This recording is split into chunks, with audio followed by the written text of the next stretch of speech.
Welcome back to another edition of the Picture Book Post. I'm Dr. Aaron Shaw. This is a review of The Sound of Silence by Katrina Goldsato and illustrated by Julia Kuo. First off, I like the cover. The black and white background with the color right in the middle is pretty eye-catching.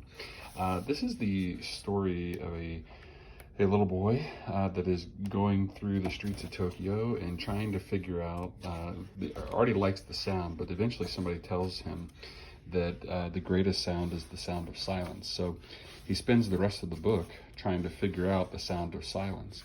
And as he does, he's listening closely to little things that are happening all around him. So it's actually a really interesting book that can teach about meditation and also about Japanese culture. And so very interesting, all the little things that he hears until he finally does actually get to hear the sound of silence. And when he does, he realizes that really the sound of silence is all around him, and then it fills in all the gaps.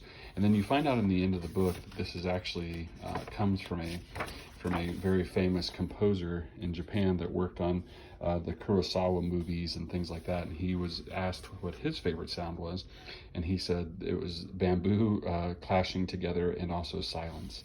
And so they wrote a whole book about it. And anyway, it's not like it's this amazing book, but it is kind of interesting. You do feel like, wow, I'm in the streets of Japan, the way that they paint these words.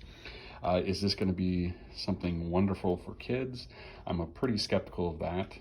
Is it actually pretty decent for adults? Yeah, I think so, because it does help understand meditation a little bit more and just gives you a nice treat of learning more about Japanese culture.